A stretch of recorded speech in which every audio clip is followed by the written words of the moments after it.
OPM kecolongan, Intel bergerak menyusup ke markas KKB, Gibran batal ke Yahukimo, demi keselamatan.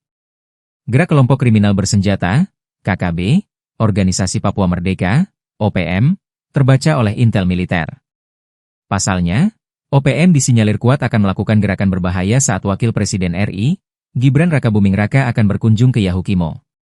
Beruntung, gerakan OPM itu terbaca hingga keselamatan Wapres Gibran tetap terjaga. Sebelumnya, Gibran batal melakukan kunjungan kerja ke Kabupaten Yahukimo, Papua Pegunungan, Rabu, 14 Januari 2026. Padahal, Wakil Presiden sudah berada di Kota Wamena, Kabupaten Jayawijaya, sejak Selasa kemarin. Pembatalan kunjungan ke Kabupaten Yahukimo dilakukan menyusul pertimbangan situasi keamanan yang berkembang hingga Rabu hari. Pangdam 17 Cendrawasih Maijen TNI Amrin Ibrahim menyebutkan, keputusan penundaan diambil berdasarkan hasil penilaian intelijen guna memastikan keselamatan Wapres beserta rombongan. Diduga, Intel Militer telah menyusup ke berbagai lini OPM hingga mendapatkan informasi rahasia terkait pergerakan kelompok separatis tersebut.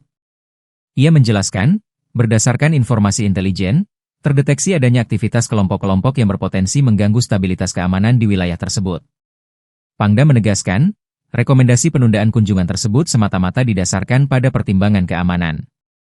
Ia memastikan, perhatian pemerintah terhadap masyarakat Yahukimo tetap menjadi prioritas, dan kunjungan Wapres akan dijadwalkan kembali pada waktu yang lebih kondusif. Sehari sebelumnya tersiar kabar, kelompok OPM melakukan teror dengan menembak sejumlah pesawat yang masuk ke ibu kota DKI, Kabupaten Yahukimo. Dalam video yang tersebar, kelompok OPM melepaskan tembakan beruntun ke pesawat yang akan masuk melalui Bandara Nop Goliat DKI, Yahukimo. Pelaku penembakan terhadap pesawat diduga kuat dilakukan oleh kelompok OPM Kodap 16 Yahukimo, Mayor Kopitua Heluka.